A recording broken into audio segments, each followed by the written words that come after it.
that's not why I wrote it. So what are the main things you want people to take away from your book? I know you mentioned about identity, but is there anything else, like, or even just defining Britishness? Because right now, even Britishness is such a nuanced term.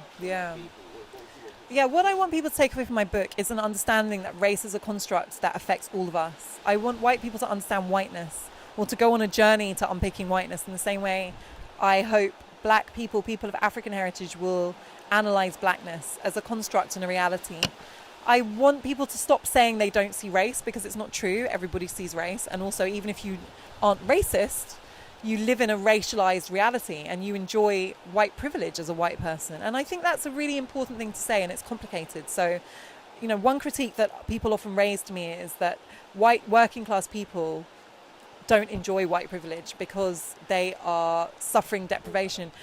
And that's true. We live in a class society. So this isn't in any way to detract from the material deprivation that people who are poor experience, but there is still white privilege. And one of the things I discuss in my book is that as a person of color, you can kind of transcend class in the sense that you can become socially mobile. You can move through different socioeconomic categories. You can come from poverty and become a graduate and a professional.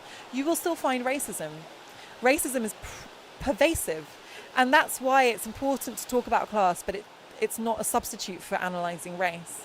So I hope that I can help people understand the complexity of that. And also, I think we need in Britain a language for these issues. We don't have a satisfactory language. I can't invent that on my own, but I think it requires a conversation for people to start confronting these issues and start becoming more sophisticated in the way we talk about it. Let me define some of the terms you've used, like whiteness and blackness. Yeah. What is whiteness? What is blackness? Well, race is fluid because it's constructed. So it's very interesting to look at whiteness, for example. So 100 years ago, so my grandfather on my father's side was a Jewish refugee from Germany in the 1930s. And it's been fascinating for me to see how, at the time he came to Britain, Jewish people were regarded as an alien race. But within the 20th century, he was able to assimilate into whiteness. So people who were regarded as other, like the Irish, the Jewish, even the French, 100 years ago, were regarded as as an inferior kind of subverted race, have been able to assimilate into whiteness. And whiteness now is, I think there's an interesting debate about whether Eastern Europeans yet have been assimilated into whiteness, but I think certainly their children will have. Their British-born children will assimilate into whiteness. I think blackness, to me, has changed over time. So if you look at the period before I was born in the 70s, blackness was a political term, and people of colour identified with blackness, whether they were Asian or African or Caribbean, whereas now it's much more narrow and refers to people of African heritage.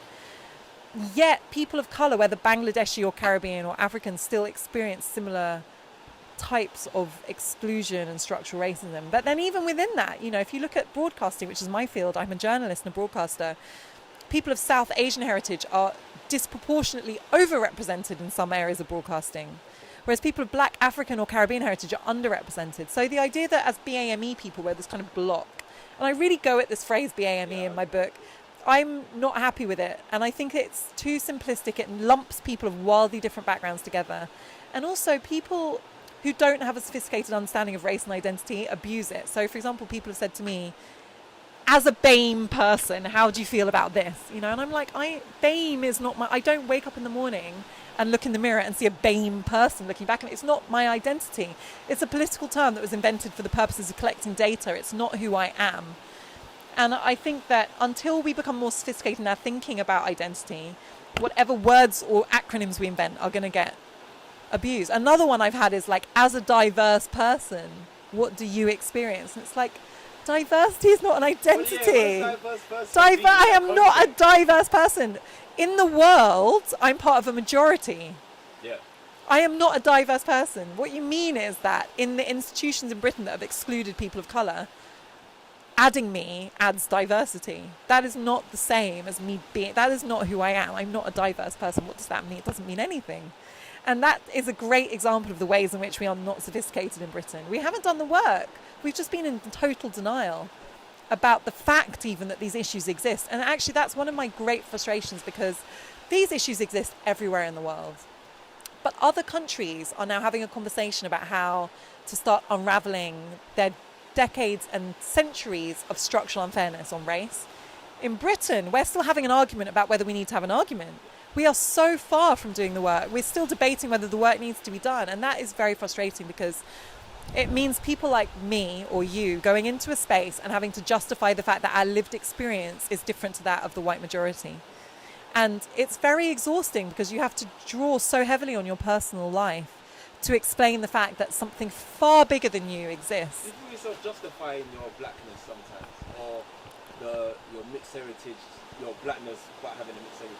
Yeah, there are layers to this. I think that it's true that as a person of mixed heritage, we have an extra layer of insecurity. Because I think as black people in the UK, there is the insecurity of being othered and being excluded, or even being threatened with deportation, even when you're British or born in Britain. For mixed race people, there's the additional insecurity of not being accepted by black people as black, and of kind of people not accepting your authenticity, of white people saying, oh, you're fine because you can fit in everywhere. And also the added complexity that there is a layer of truth in the sense that you enjoy colour privilege. You know, as a light-skinned woman, I have to accept that I enjoy certain advantages over people of darker complexions, and that is also a legacy of institutionalised racism. And I don't think the solution is to pretend that's not there. We have to acknowledge that, and also acknowledge that that was invented to divide us. And so for me, it's a question of acknowledging that my experience is not the same of a darker skinned person in Britain, that I haven't had the same level of othering or exclusion or being perceived as threatening. On a personal one, who do you feel like you have to win over more, your white players or your black players? I wouldn't say I'm trying to win anyone over. Maybe that was the wrong... Yeah, not necessarily but I see what you mean.